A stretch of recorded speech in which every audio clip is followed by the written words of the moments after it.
서울의 11월은 유난히 스산했다. 가로수의 은행잎은 이미 바람에 쓸려 떠나갔고 도시의 공기는 차가운 비로 눅눅했다. 그러나 차가운 빗물보다 더 깊이 스며드는 것은 사람들 사이에 감도는 불신과 비밀이었다. 강서구 화곡동의 오래된 골목, 그곳에 자리 잡은 작은 카페라엘은 동네 사람들의 아지트였다. 하지만 오늘은 평소와 달랐다. 창밖으로 내리는 비는 마치 무대의 조명처럼 카페 안을 둘러싸고 그곳에서 모든 것이 시작될 운명이었다. 수민아, 오늘도 비네. 이상하게 비 오는 날은 마음이 더 복잡해.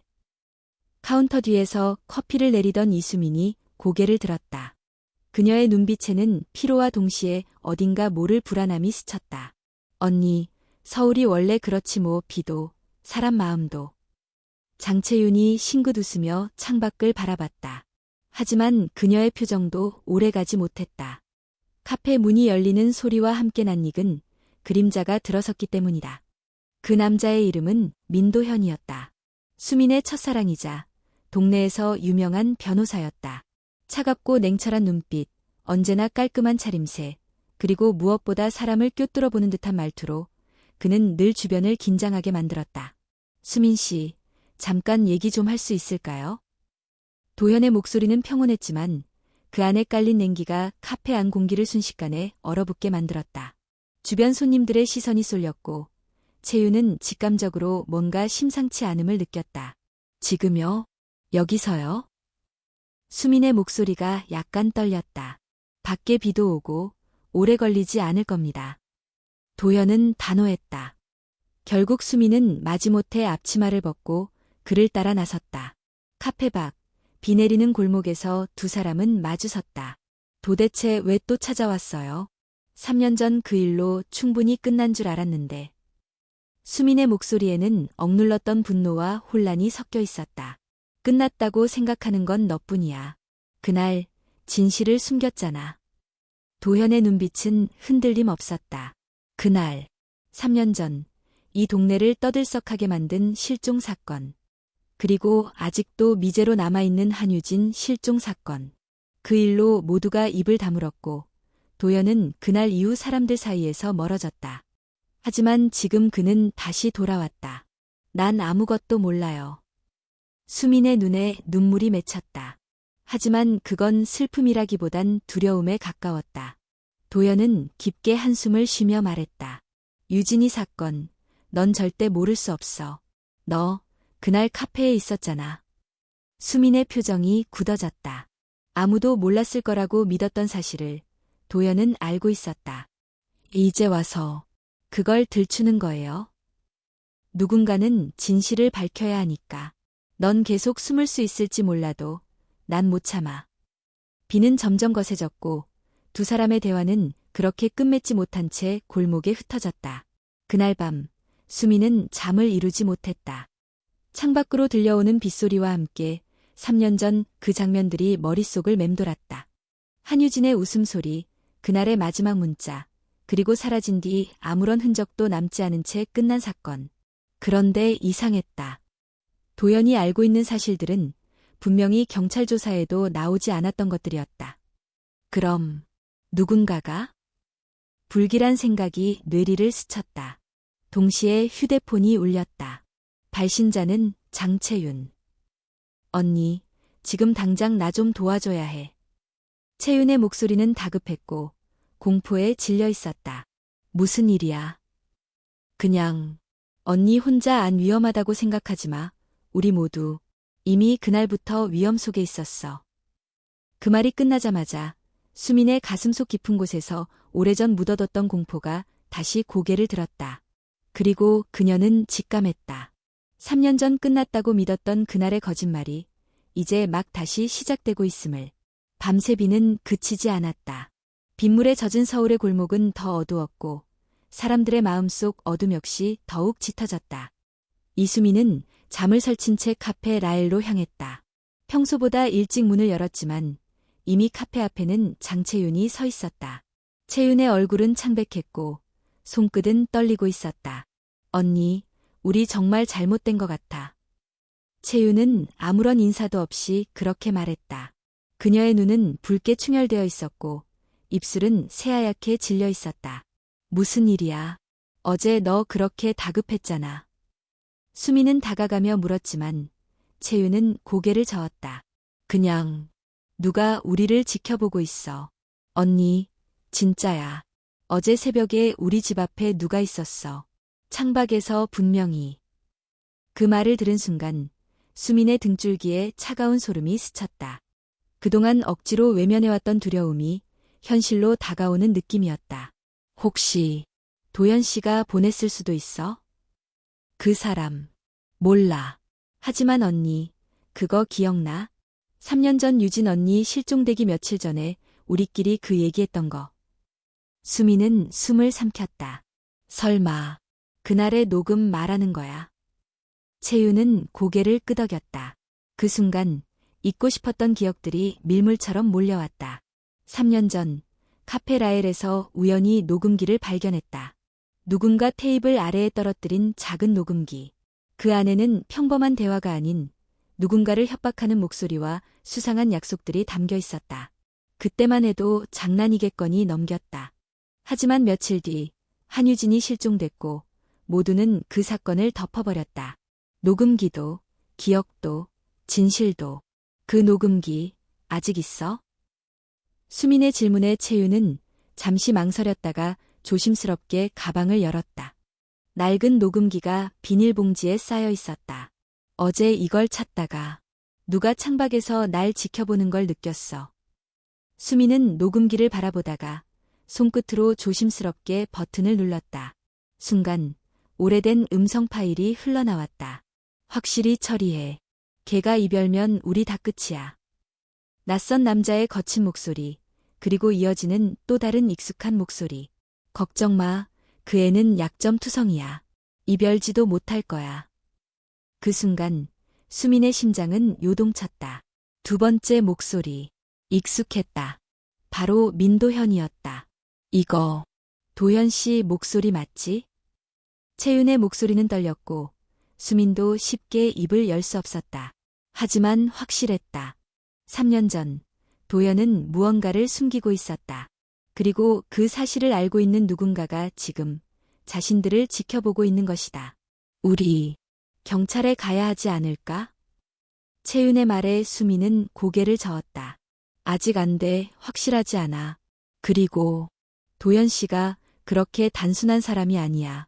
그냥 경찰에 가봤자 우리가 더 위험해질 수도 있어. 두 사람은 한동안 말없이 서로를 바라봤다. 비는 여전히 내리고 있었고 카페 안에는 무거운 침묵이 흘렀다. 그때 카페 문이 열렸다. 이번엔 낯선 남자가 들어섰다. 짧은 머리에 검은색 정장, 차가운 인상. 그는 주변을 빠르게 훑어본 뒤 카운터로 다가왔다. 이수민 씨 맞으시죠? 그의 질문에 수민과 채윤은 동시에 긴장했다. 누구시죠? 저는 강북지검 소속 검사 조인호입니다. 검사라는 말에 순간 안도감이 들 뻔했지만 남자의 날카로운 눈빛은 결코 믿음을 주지 않았다. 잠깐 얘기 좀 가능할까요? 한유진 씨 실종 사건과 관련해서입니다. 수민과 채윤은 서로를 바라봤다. 3년 동안 묻혀있던 사건이 이제 다시 수면 위로 올라오고 있었다. 밖에는 여전히 비가 내리고 있었다.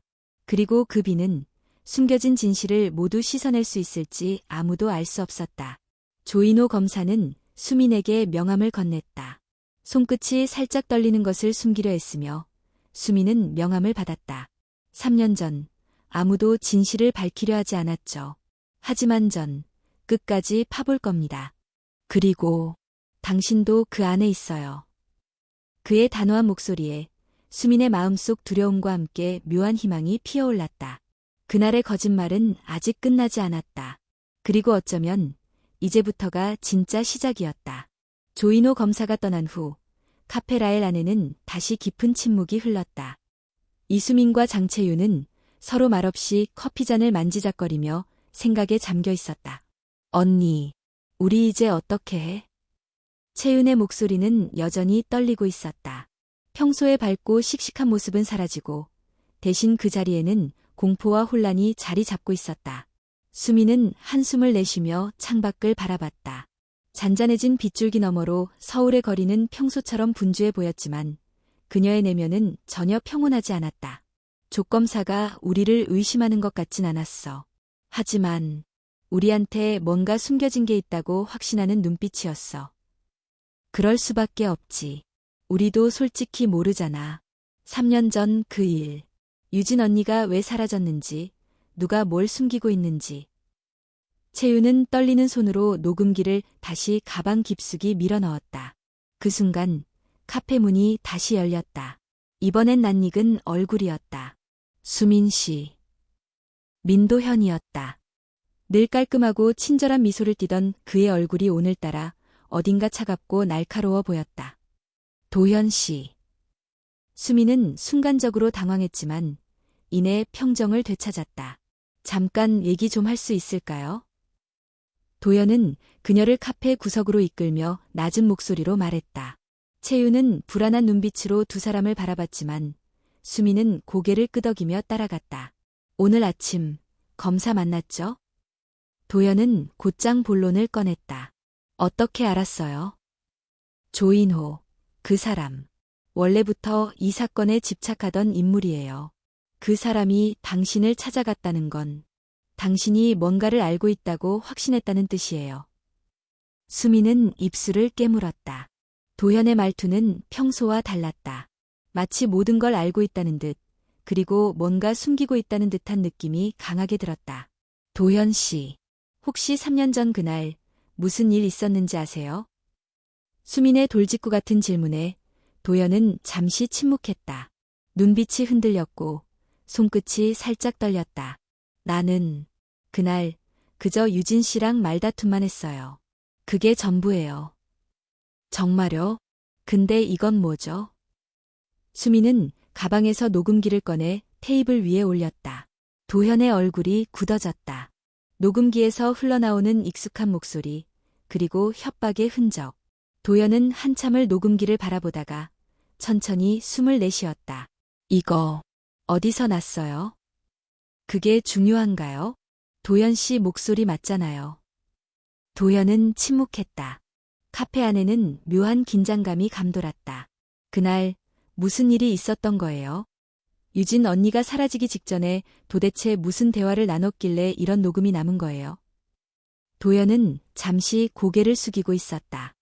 그리고 이내 조용히 입을 열었다. 수민 씨, 난 그날 진짜 유진 씨가 그런 선택을 할 줄 몰랐어요. 선택. 무슨 선택이요? 그녀는 스스로 사라지려 했어요. 누군가가 협박한 것도 아니고 내가 무슨 짓을 한 것도 아니에요. 오히려 그녀가 우리 모두를 속였을지도 몰라요. 도현의 목소리는 진지했고 동시에 애매했다. 진실을 말하는 듯하면서도 뭔가 숨기는 기운이 분명했다. 그럼 이 녹음은 뭐예요? 협박은 무슨 소리고 약점은 뭐예요? 그건... 도현은 말을 흐렸다. 그리고 잠시 주변을 둘러보더니 다시 낮은 목소리로 말했다. 지금 여기서 다 얘기할 수 없어요. 대신 오늘 밤 유진 씨가 자주 가던 한강 북단 전망대로 나와요. 그때 모든 걸 말해줄게요. 수민은 의심스러운 눈빛으로 도현을 바라봤다. 그의 눈에는 두려움과 결단이 동시에 서려 있었다. 혼자 오세요. 그리고 채윤 씨한테는 말하지 말아요. 그 말을 끝으로 도현은 조용히 카페를 떠났다. 그의 뒷모습을 바라보며 수민의 머릿속은 더 복잡해졌다. 누구를 믿어야 할지, 무엇이 진실인지 모든 게 뒤엉켜 있었다.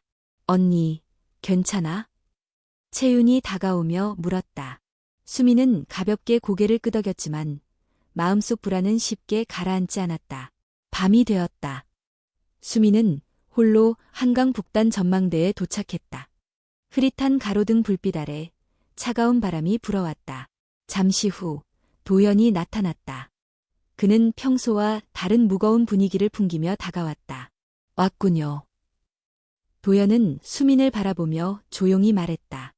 그리고 주머니에서 오래된 사진 한 장을 꺼냈다. 사진 속에는 낯선 남자와 함께 웃고 있는 유진의 모습이 담겨 있었다. 이 남자, 누군지 알아요? 도현의 질문에 수미는 사진을 바라보다가 소스라치게 놀랐다. 그 남자는 바로 오늘 카페에 찾아온 검사 조인호였다. 숨겨진 퍼즐 조각이 드디어 맞춰지기 시작했다.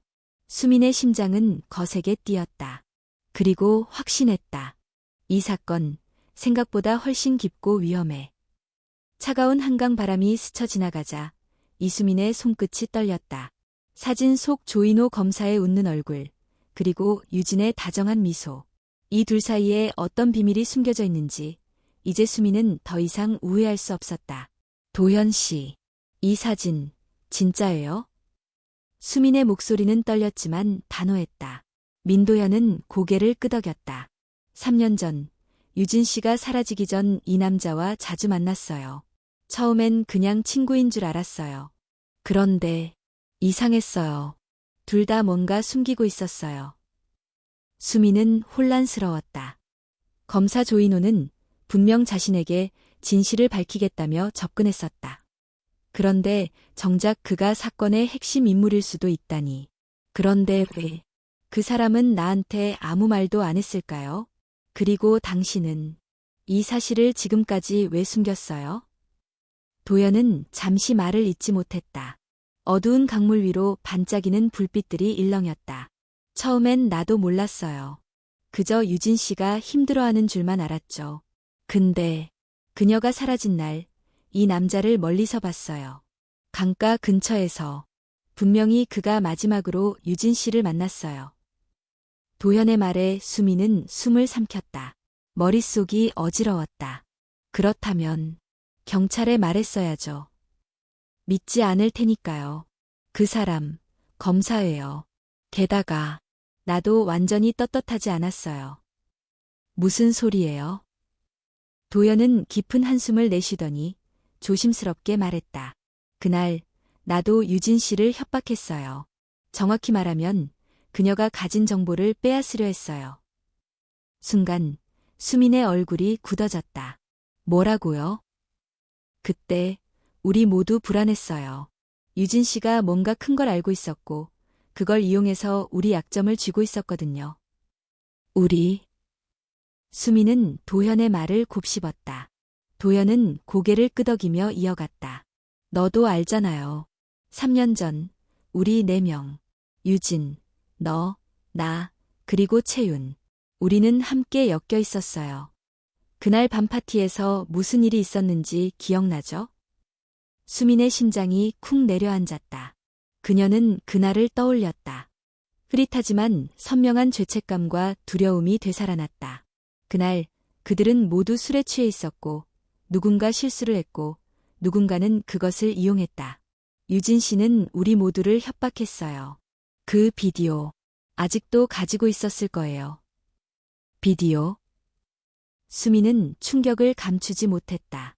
도연은 조용히 고개를 끄덕였다. 파티장에서 찍힌 영상이에요. 그 안에 우리 모두의 치부가 담겨 있어요. 약점, 실수, 비밀. 그리고 그 영상 때문에 모두가 그녀를 두려워했어요. 수미는 숨이 막혔다. 모든 퍼즐이 맞춰지는 듯했다. 유진이 가진 영상, 민도현의 협박, 조인호 검사의 의심스러운 행동. 이 모든 것이 연결되어 있었다. 그럼 유진 언니가 사라진 건 누군가 그 영상을 빼앗으려 했거나 그녀가 스스로 사라지며 모든 걸 묻으려 했거나. 도현의 말이 끝나기도 전에 수민의 휴대폰이 울렸다. 화면에는 조인호 검사라는 이름이 떴다. 받으세요. 도현은 의미심장한 눈빛으로 말했다. 수민은 떨리는 손으로 전화를 받았다. 수민 씨, 지금 어디죠?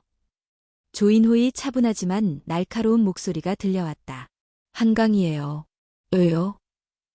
우리 솔직하게 얘기해야 할 것 같아서요. 사실 저도 숨긴 게 있습니다. 수미는 순간 심장이 철렁 내려앉았다. 무슨 소리예요? 내일 경찰서로 와주세요. 유진 씨 사건에 관한 진실. 이제는 다 밝혀야 할 때입니다. 전화가 끊겼다. 수미는 멍하니 휴대폰을 바라보다 도연을 돌아봤다. 이제 어쩌죠? 선택은 당신 몫이에요. 나를 믿을지 그를 믿을지.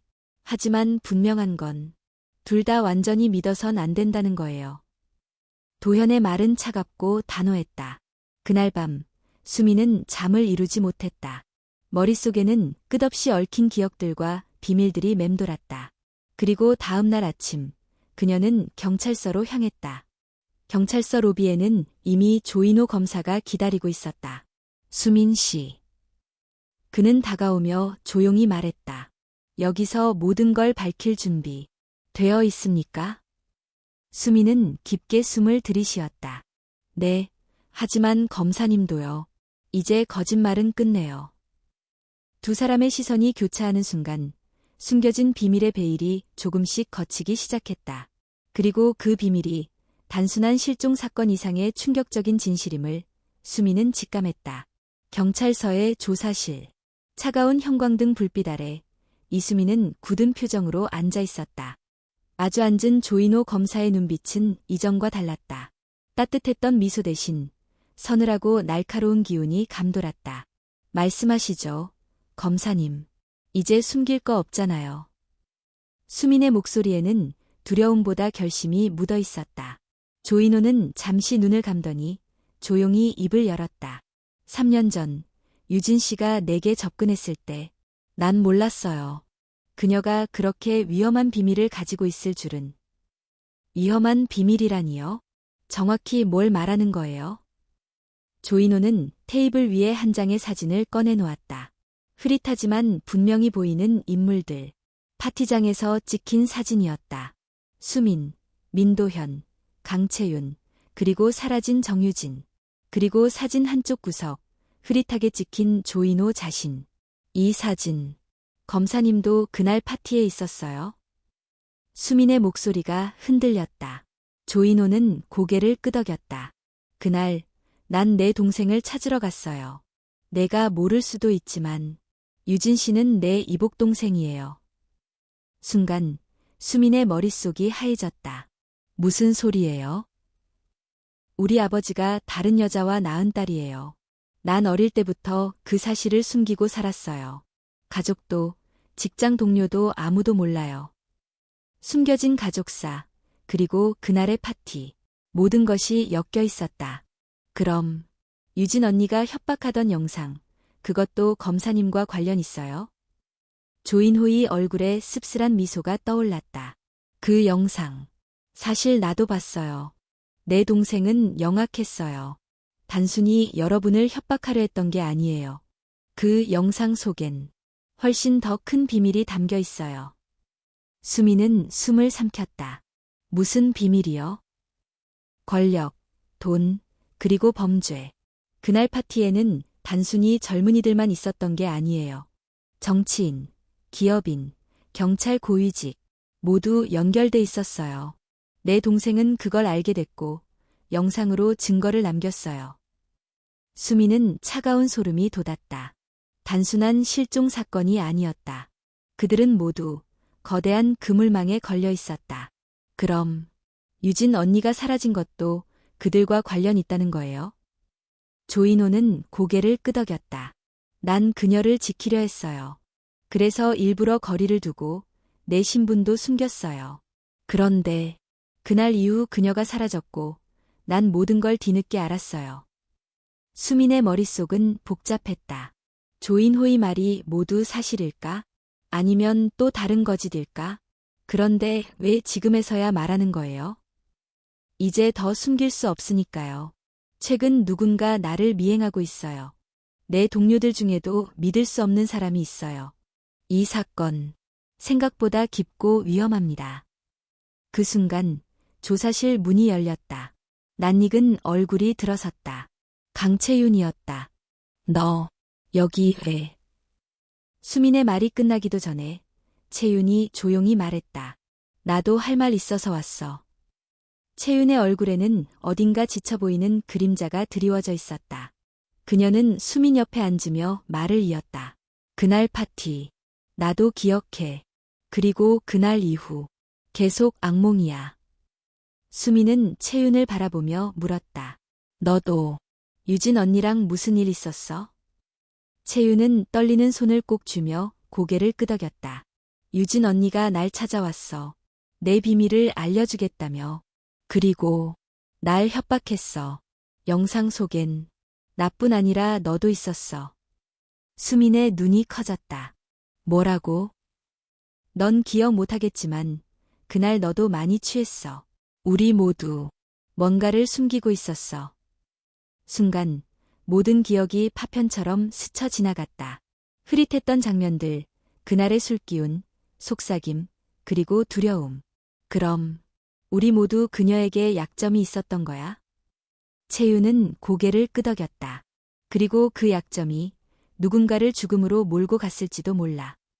죽음. 그 단어가 공기 중에 떠돌며 모두를 침묵하게 만들었다. 조인호가 조용히 입을 열었다. 유진 씨가 살아있을 수도 있어요. 아직 희망을 버리지 않았어요. 하지만 그렇게 되려면 우린 모두 진실을 마주해야 해요. 조용한 정적 속 수미는 깊은 숨을 내쉬었다. 그녀는 이제 확신했다. 이 사건은 단순한 실종이 아니었다. 모두가 조금씩 거짓을 쌓아 올렸고 그 거짓이 결국 거대한 비극으로 이어졌다. 좋아요. 더 숨기지 않을게요. 수민의 눈빛이 단단해졌다. 우리 모두의 비밀. 끝까지 밝혀봐요. 그 순간 조사실문 밖에서 누군가의 그림자가 스쳐갔다. 그리고 수민은 본능적으로 느꼈다. 이 싸움은 이제 시작에 불과하다는 것을. 조사실을 나서자 숨겨진 긴장감이 도시 전체를 뒤덮은 듯했다. 어두운 골목, 빗물에 젖은 아스팔트, 스산한 바람. 이수민의 발걸음은 무거웠다. 강채윤과 조인호가 뒤를 따랐다. 그림자 봤지? 조인호가 낮은 목소리로 물었다. 수민은 고개를 끄덕였다. 누구일까? 우릴 미행하는 사람. 확실치는 않아. 하지만 내 직감이 맞다면 우리가 생각하는 것보다 더 가까운 사람이야. 조인호의 눈빛이 어두워졌다. 그들은 근처 카페로 자리를 옮겼다. 조명이 희미하게 비치는 조용한 구석에 앉아 다시 숨죽인 대화가 시작됐다. 정리하자. 조인호가 말했다. 지금 상황을 정확히 파악해야 해. 그는 손가락으로 테이블을 톡톡 두드리며 말을 이었다. 첫째, 유진 씨는 우리 모두의 약점을 알고 있었다. 둘째, 그녀는 단순히 개인 협박을 넘어서 거대한 권력 비리의 증거를 쥐고 있었다. 셋째, 그날 파티에 있었던 사람들 중 누군가는 그녀의 실종에 직접적으로 관련돼 있다. 강채윤이 떨리는 목소리로 말을 받았다. 그리고 넷째, 우리 중 누군가도 완전히 무죄는 아닐 수 있어. 순간 세 사람 모두의 시선이 엇갈렸다. 서로를 의심하는 기운이 잠시 흘렀다. 수미는 깊은 숨을 쉬며 말했다. 그럼 이제 뭐부터 해야 해? 조인호는 가방에서 서류 뭉치를 꺼냈다. 사진, 진술서, 조사 기록, 모두 비공식적으로 수집한 자료들이었다. 여기 3년 전 파티 참석자 명단이 있어. 우리 말고도 의심스러운 인물이 몇 명 더 있어. 수민이 사진을 넘기다 멈췄다. 익숙한 얼굴 하나가 눈에 들어왔다. 이 사람, 오민석, 이사장 아들 아니야? 그래, 조인호가 고개를 끄덕였다. 대한의료재단 이사장의 아들. 공식적으로는 의료계 유망주라고 포장돼 있지만 실상은 재단 비리를 덮는데 앞장선 인물이지. 강채윤이 고개를 갸웃했다. 근데 그 사람, 그날 파티에 왔었어. 나 기억이 안 나. 조인호가 입술을 굳게 다물었다. 일부러 그랬을 거야. 그는 항상 그림자처럼 움직여. 사진에도 겨우 한두 장 찍혔을 뿐이야. 수민의 눈빛이 매서워졌다. 그럼 그가 유진 언니한테도 접근했을 가능성이 있다는 거네. 충분히 있어. 조인호는 단호하게 말했다. 더군다나 유진 씨가 사라지기 직전 그의 이름을 검색한 흔적도 발견됐어. 세 사람의 분위기가 더욱 무거워졌다. 실체 없는 그림자들이 점점 윤곽을 드러내기 시작했다. 그때 수민의 휴대폰이 울렸다. 모르는 번호였다. 망설이다가 전화를 받았다. 이수민 씨죠? 낯선 남자의 목소리. 차갑고 건조했다. 누구세요? 정유진 씨를 찾고 싶다면 내 말 잘 들어요. 수민의 심장이 순간 멎는 듯했다. 뭐라고요? 유진 언니, 살아있어요? 남자는 대답하지 않았다. 대신 짧은 명령을 내렸다. 내일 밤 11시 한강 철교 아래로 와요. 혼자. 누군가라도 데려오면 다시는 유진 씨를 못 볼 겁니다. 뚝. 전화가 끊겼다. 뭐야? 누구야? 강채윤이 다급하게 물었다. 수미는 떨리는 손으로 휴대폰을 내려놓으며 말했다. 유진 언니, 살아있는 것 같아. 조인호의 표정이 굳어졌다. 장난일 수도 있어. 함정일 가능성도 크고. 그래도 가야 해. 수민의 목소리는 단호했다. 만약 정말 언니가 살아있다면 난 어떤 위험도 감수할 거야. 조인호가 한숨을 내쉬었다. 혼자는 안 돼. 나도 같이 갈 거야. 하지만 방법을 바꿔야 해. 그들은 곧바로 작전을 세웠다. 수민이 미끼 역할을 하고 조인호와 강채윤이 멀리서 상황을 지켜보는 것. 동시에 경찰 내부에 믿을 만한 인물에게 최소한의 정보도 공유하기로 했다. 다음 날 밤, 한강 철교 아래, 어둠 속에 수민의 그림자가 외롭게 서 있었다. 강바람이 차갑게 옷깃을 흔들었다. 멀리 숨어 지켜보는 조인호와 강채윤의 숨소리조차 들릴 듯한 긴장감. 그때 한 남자가 천천히 다가왔다. 검은 모자를 눌러쓴 채 얼굴은 잘 보이지 않았다. 이수민 씨. 그 목소리, 분명히 전화 속 그 남자였다. 언니는 어디 있어요? 수민의 목소리는 떨렸지만 눈빛만큼은 흔들리지 않았다. 남자가 주머니에서 작은 USB를 꺼내 건넸다. 이걸 보면 모든 걸 알게 될 거예요. 언니는? 남자는 대답 대신 고개를 살짝 돌렸다. 그 순간 어둠 속에서 또 다른 그림자가 나타났다. 조인호가 이를 악물며 달려들었다. 움직이지 마. 그러나 이미 늦었다. 남자는 순식간에 수민을 밀치고 도망쳤고 다른 그림자들도 재빠르게 흩어졌다. 혼란 속에 수민의 손에 남겨진 건 USB 하나뿐이었다. 숨을 고르며 수민이 조인호를 바라봤다. 검사님, 이제 진짜 시작이에요. 조인호가 고개를 끄덕였다. 그의 눈빛엔 더 이상 숨김도 두려움도 없었다. 그래, 끝까지 가보자.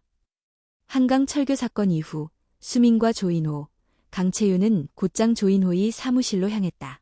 바깥은 아직 어두웠고 도시의 불빛이 유리창 너머로 흐릿하게 스며들었다. 탁자 위에 USB가 덩그러니 놓였다. 조인호가 컴퓨터에 꽂으며 조심스럽게 말했다. 혹시 모르니까 인터넷은 차단했어. 만약 이게 해킹용 트랩이라면. 시간 끌지 말고 확인해요. 수민의 목소리는 단호했다. 파일이 열리자 화면에 수십 개의 동영상과 문서가 나타났다. 그중 하나를 클릭하자 낯익은 얼굴이 등장했다. 오민석, 강채윤이 숨을 삼켰다. 영상 속 오민석은 누군가와 통화를 하고 있었다. 목소리는 잘 들리지 않았지만 대화의 분위기만으로도 불법적인 거래임을 직감할 수 있었다.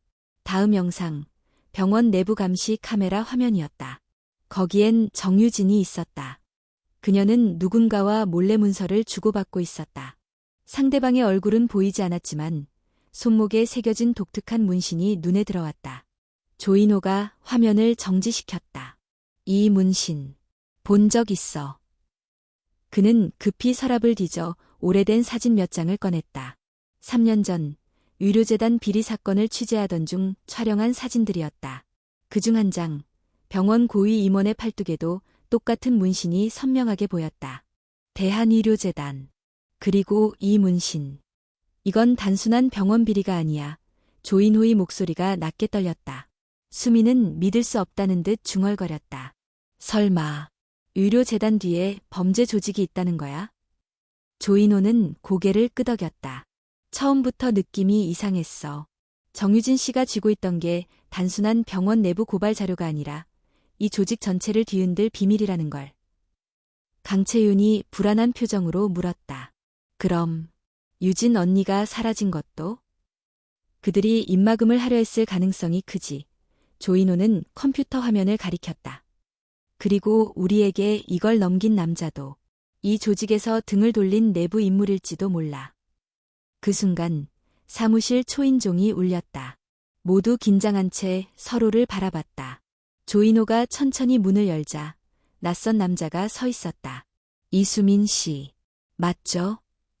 수민의 얼굴이 굳어졌다. 당신, 어젯밤. 남자는 고개를 끄덕이며 들어왔다.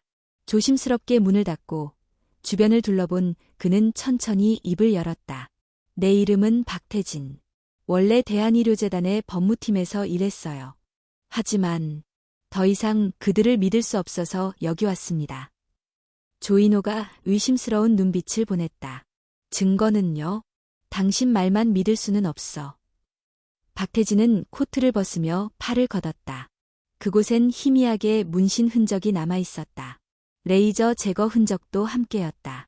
나도 한때 그들의 사람이었어요. 하지만 정유진 씨를 보고 생각이 바뀌었어요. 그의 목소리는 떨렸지만 진심이 느껴졌다. 그녀는 겁먹지 않았어요. 재단의 실체를 밝히겠다고 했죠. 그때부터 그녀는 표적이 됐어요. 수민의 눈빛이 흔들렸다. 언니는 살아있나요? 박태진이 잠시 침묵했다. 확신할 순 없어요.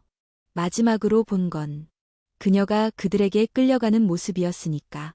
하지만 적어도 아직 가능성은 남아있어요. 그는 USB를 가리켰다. 저 안에 있는 정보면 재단을 무너뜨릴 수 있어요. 대신 우린 모두 위험해질 겁니다. 조인호가 이를 악물었다. 이미 각오했어. 우리도 이제 물러설 수 없어. 박태진은 천천히 고개를 끄덕였다. 좋아요. 그럼 준비해야 합니다. 경찰도 믿을 수 없어요. 재단이 이미 손을 뻗었으니까. 수민이 숨을 고르며 말했다. 그럼 어떻게 해야 해요? 언론을 움직여야 해요. 박태진이 단호하게 말했다. 세상에 이걸 공개하는 수밖에 없습니다. 그 말에 모두가 잠시 침묵했다. 위험을 감수해야 했다. 하지만 더 이상 뒤로 물러날 길은 없었다. 결국 수민이 입을 열었다. 좋아요. 세상에 알릴게요. 언니가 목숨 걸고 지키려 했던 진실. 절대 묻히게 두지 않을 거예요. 그 순간 사무실 밖에서 인기척이 들렸다. 창문 너머로 낯선 남자들의 그림자가 스쳤다. 찾아왔어. 조인호가 낮게 중얼거렸다.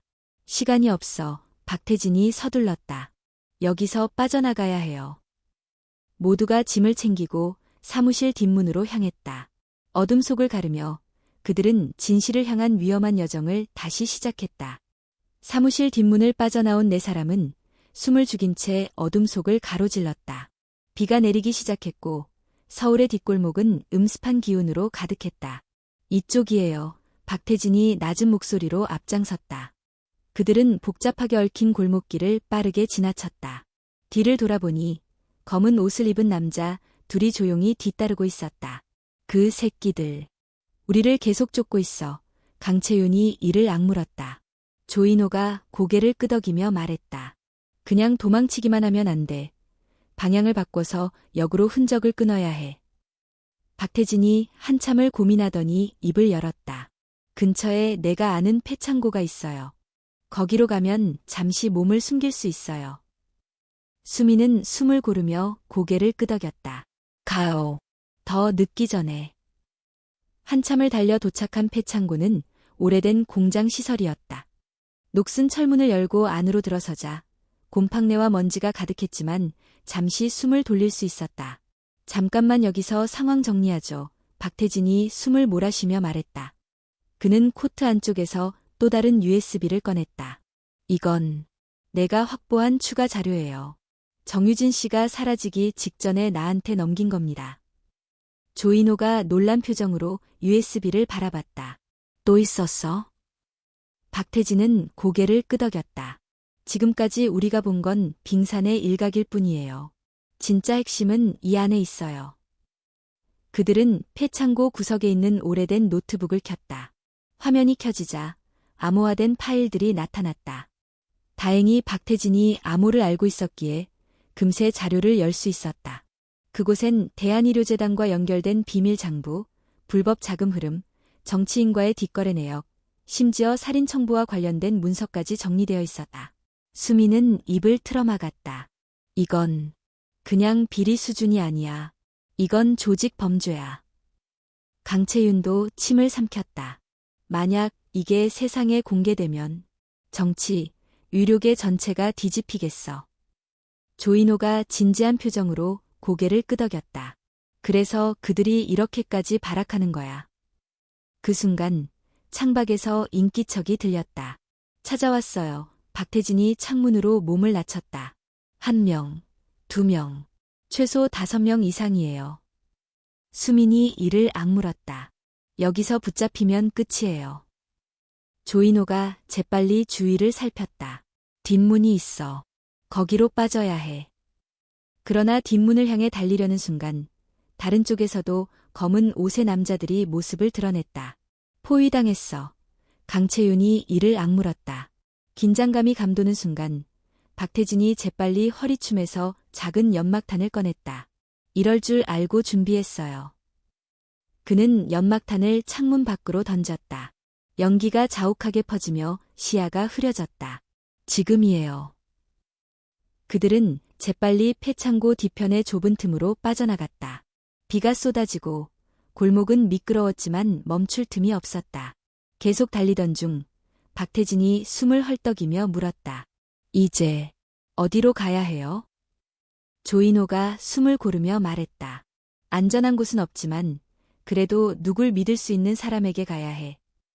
그때 수민이 결심한 듯 입을 열었다. 제 할아버지 댁으로 가요. 서울 외곽이에요. 거긴 아무도 모를 거예요. 모두가 동의했다. 택시를 나눠 타고 서울을 벗어나며 그들은 잠시나마 안도의 숨을 쉬었다. 차 안, 수미는 창밖을 바라보며 중얼거렸다. 언니, 제발 살아 있어줘. 박태진이 조용히 말을 이었다. 사실 정유진 씨가 마지막으로 남긴 말이 있어요. 모두가 그의 말을 주목했다.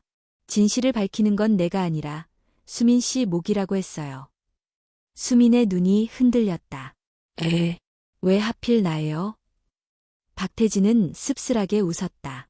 당신만이 진짜 외부인이에요. 재단과 아무 관련 없는 사람, 그들의 예상 밖의 변수. 조인호가 고개를 끄덕이며 덧붙였다. 그래서 당신이 가장 위험하고 동시에 가장 중요한 존재야. 그 순간 박태진의 휴대폰이 울렸다.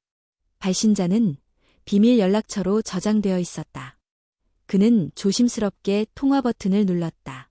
전화기 너머로 낯익은 목소리가 들렸다.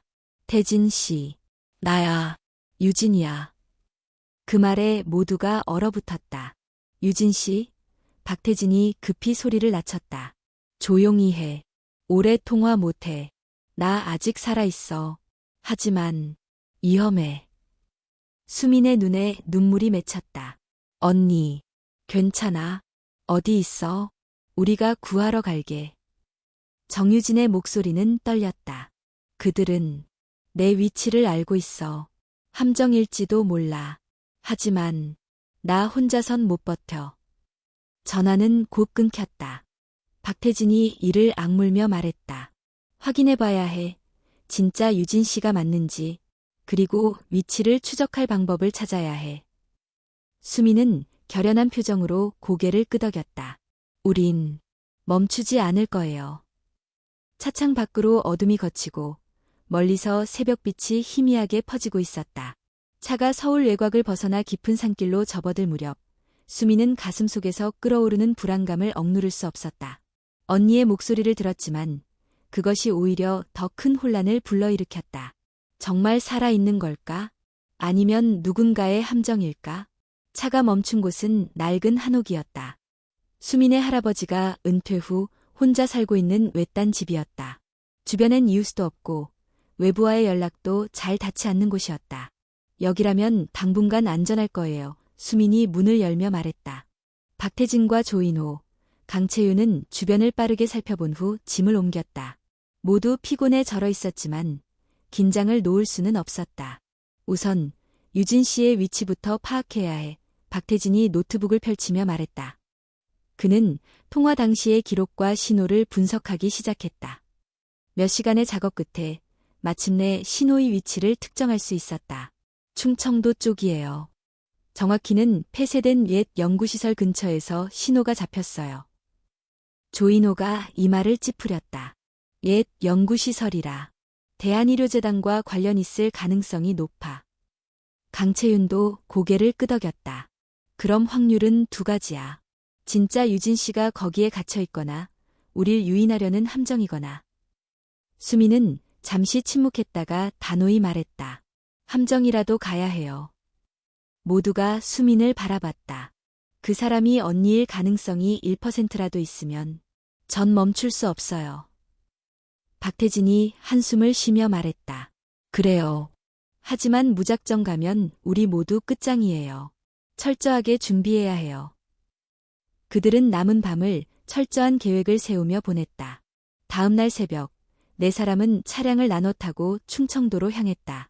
폐쇄된 연구시설은 산속 깊숙이 자리 잡고 있어 접근하는 것조차 쉽지 않았다. 연구시설 주변에 도착하자 예상대로 곳곳에 감시 카메라와 무장 경비들이 배치되어 있었다. 확실히 뭔가 숨기고 있어. 조인호가 낮은 목소리로 말했다. 박태진은 망원경으로 내부를 살폈다. 중앙 건물 지하로 이어지는 통로가 있어요. 거기가 가장 유력해 보여요. 그들은 조심스럽게 경비에 눈을 피해 숲을 가로질렀다. 몇 번의 아찔한 순간 끝에 마침내 지하 통로 입구에 도착했다. 여기서부터는 조용히 움직여야 해. 강채윤이 총을 챙기며 말했다. 지하 통로는 오래된 시설답게 낡고 어두웠다. 냄새는 퀴퀴했고 바닥에는 물이 고여 있었다. 조심해요. 이 안에서도 누가 지키고 있을지 몰라. 박태진이 경고했다. 한참을 내려가던 그때 멀리서 미약한 빛이 새어나왔다. 그들은 벽 뒤에 숨으며 상황을 살폈다.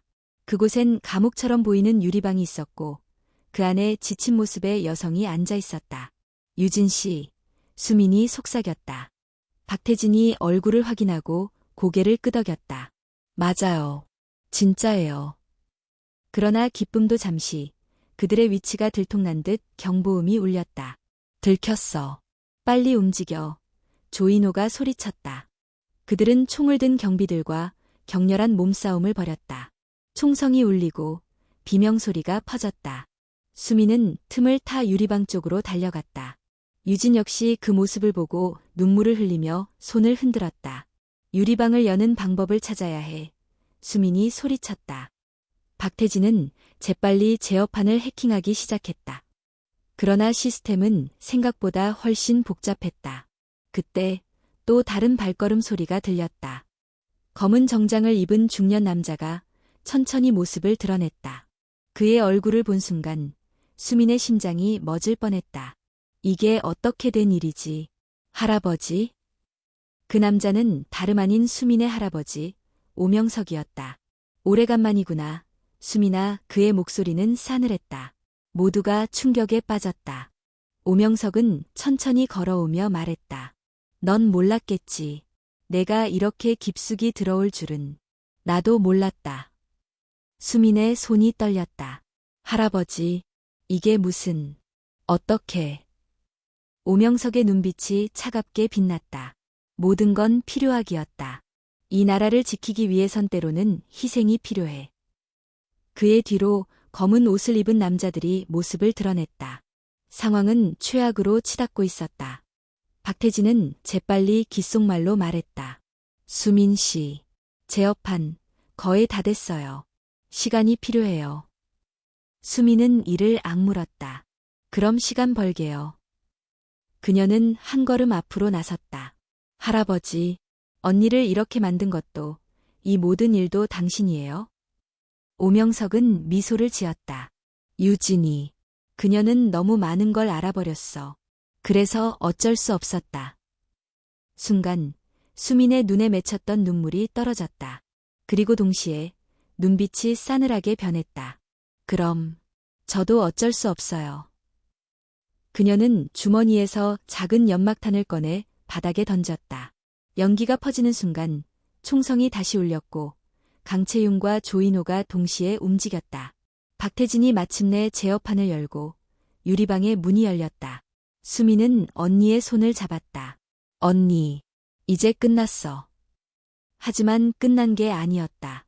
오명석의 목소리가 연기 속에서 울렸다. 넌 내 손녀야, 수민아. 피할 수 없어. 연기가 거치며 수미는 다시 오명석과 마주했다. 진실은 밝혀졌지만 싸움은 이제부터가 시작이었다. 연기가 거치며 수미는 떨리는 손으로 유진의 손을 꼭 잡았다. 언니의 얼굴은 초췌하고 창백했지만 그 눈빛만큼은 살아있었다. 수민아, 여기까지 어떻게 온 거야? 유진의 목소리는 약했지만 그 안에는 깊은 안도감이 담겨 있었다.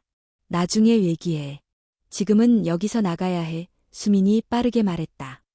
뒤에서는 여전히 총성과 비명이 울렸다. 박태진과 강채윤, 조인호가 분투하며 길을 열고 있었다. 그러나 오명석의 사람들은 끊임없이 몰려들었다.